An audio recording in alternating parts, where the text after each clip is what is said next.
Olá, eu sou o Marco Picchini e esse é o 5º episódio da série Diário de um Gestor de Comunicação, essa série na qual eu venho compartilhando minhas experiências de quase 50 anos de carreira e também dando dicas para os gestores de comunicação que hoje enfrentam os desafios dessa área tão interessante no mundo corporativo. Hoje nós vamos falar sobre uma situação muito comum vivida pelo gestor de comunicação, que é a aprovação dos orçamentos para os trabalhos que ele realiza. Quem é que no trabalho, qual gestor de comunicação que no seu dia a dia nunca enfrentou o desafio de aprovar um projeto dentro do orçamento geral da empresa?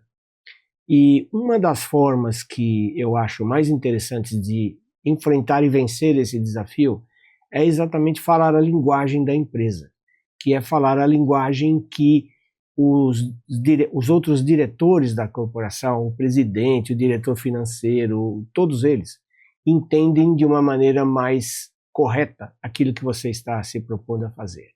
Então, uma das coisas que nós temos que fazer é falar a linguagem dos projetos, que é uma forma como normalmente uma empresa organiza suas atividades, as diversas atividades que acontecem dentro da empresa, dentro de uma situação de avaliação. Se vale a pena fazer, quanto custa, quando vai ser feito e se deve ser feito. Então, falar a linguagem dos projetos é muito importante para a corporação. Mas o que é um projeto? Um projeto é um conjunto de atividades coordenadas, controladas, que tem começo, meio e fim, dentro das quais eu estabeleço indicadores de entrega, eu estabeleço um prazo para ela acontecer, eu tenho conjunto de atividades que precisam ser realizadas dentro desse prazo, e eu tenho também uma compreensão de qual que é o resultado final dessa atividade. Então, nós falamos no 4º episódio, nós falamos sobre a importância de desenhar um plano de comunicação. Esse plano, no conjunto geral das suas atividades, tem um custo. Como aprovar esse plano ou como aprovar uma ou outra atividade que seja mais importante de ser realizada? Eu acredito muito na ideia de que, ao apresentar esse plano, a gente tenha que destrinchá-lo em diversos projetos. Cada um desses projetos tem a sua finalidade dentro da promoção da estratégia da empresa e cada um desses projetos pode ser, então, equacionado dentro de um custo específico. Dessa maneira, ele vai ser avaliado não pelo custo específico dele, mas pelo que ele pode entregar dentro do conjunto geral de atividades e como ele vai contribuir com a estratégia da corporação. Isso é muito importante porque ajuda também o gestor de comunicação a ter um controle maior das diversas atividades que ele vai desenvolver no trabalho dele. Uma coisa interessante que a gente tem que pensar é que um projeto ele ajuda a gente a defender a ideia que nós temos. É muito comum sermos estimulados por ideias que nós temos. Tivemos uma grande ideia para fazer alguma coisa, aí a gente pega essa ideia e leva ela para frente para ser aprovada. Olha, tivemos essa ideia de fazer isso, isso e isso. Aí a pergunta que vem normalmente é sempre essa: quanto é que isso vai custar? Ah, vai custar tanto. E normalmente a gente já tem aqui uma primeira dificuldade de colocar uma ideia para frente desvinculada, porque ela vai ser sempre analisada pelo custo dela e não pelo impacto ou pela contribuição que ela vai ter. Porém, se nós apresentarmos essa ideia no formato de um projeto, dentro de um conjunto de atividades, fica muito mais fácil de defender. Nós da comunicação não temos muito hábito de fazer esse tipo de planejamento por projeto, mas eu recomendo muito porque facilita a vida da gente.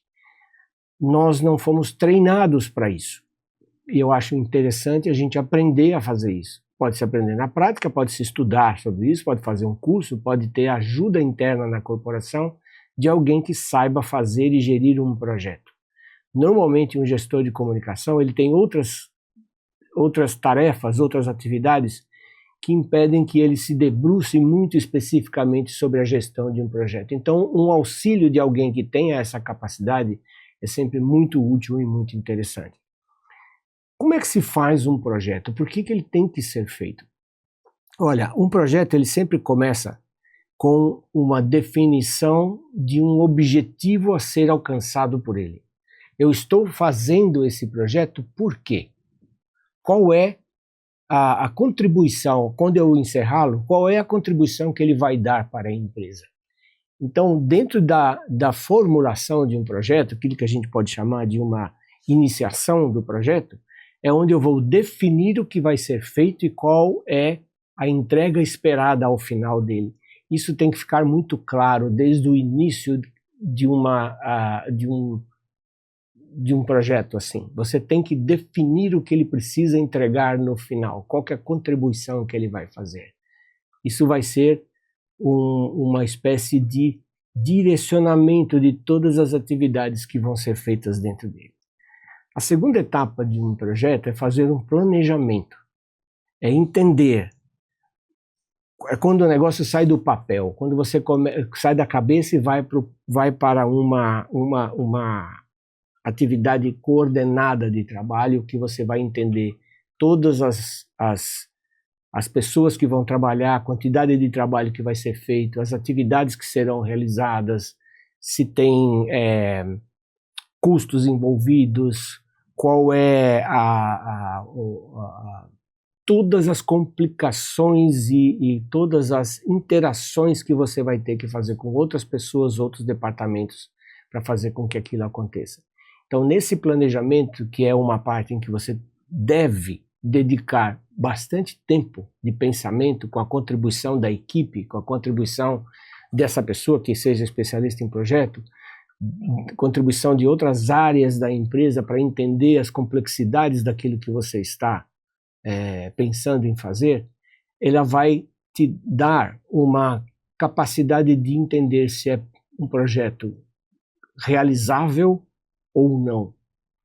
Então é muito interessante que isso aconteça dentro de um ambiente em que você possa formatar esse projeto, explicar onde ele quer chegar e como que vai chegar lá, com os custos e as atividades que tem que ser feitas, no arco de tempo que ele precisa ser realizado.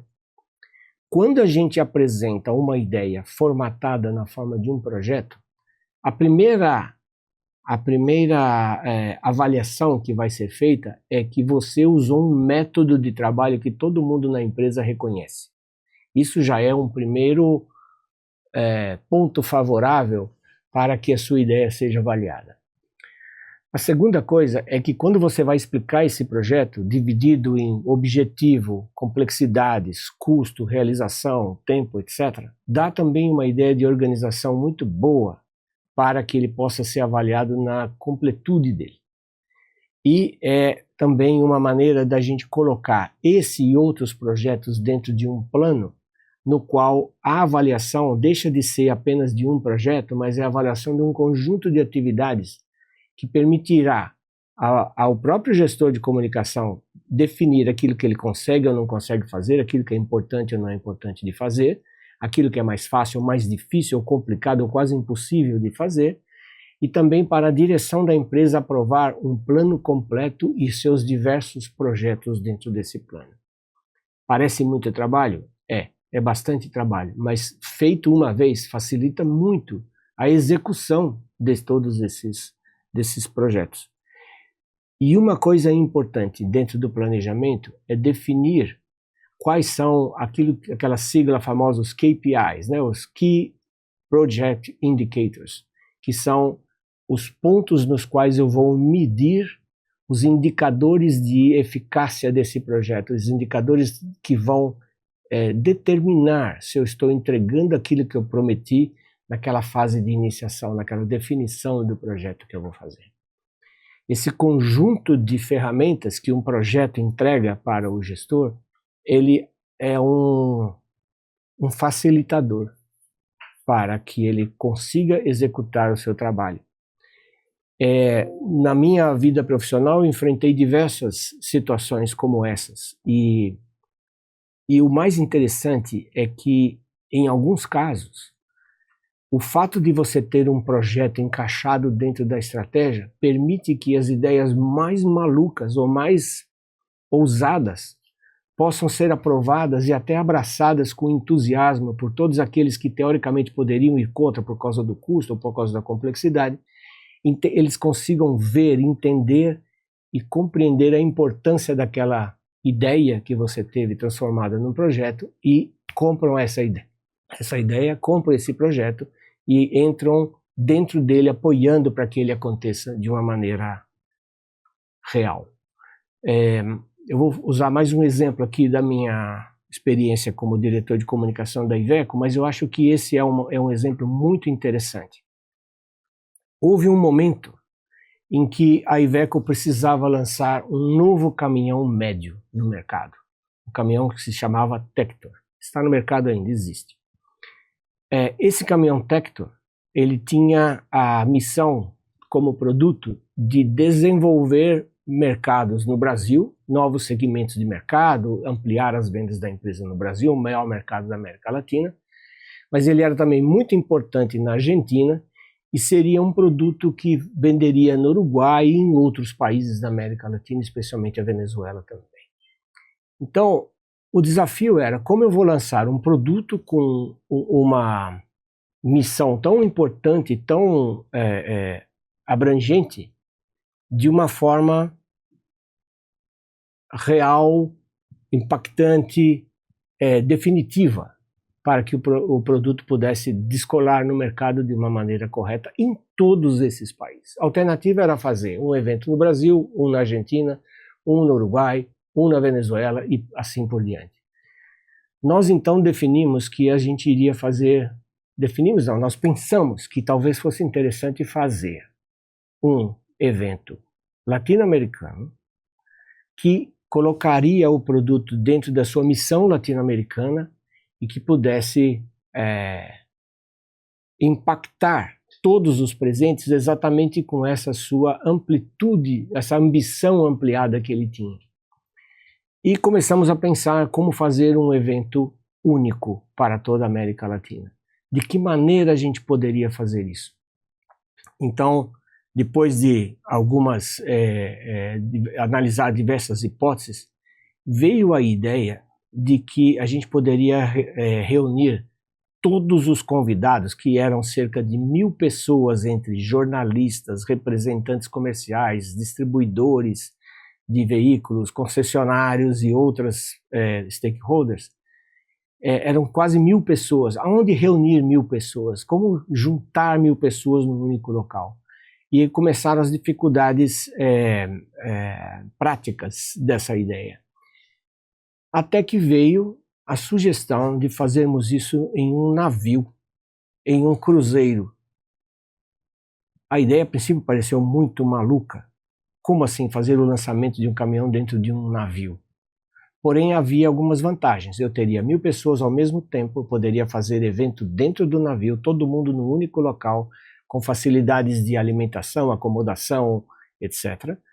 E tinha o charme, tinha essa novidade, tinha esse fator inusitado de fazer um lançamento dentro de um navio que poderia criar aquele efeito uau de como eu marco a minha presença dentro de um momento da vida de todas essas pessoas que foram convidadas.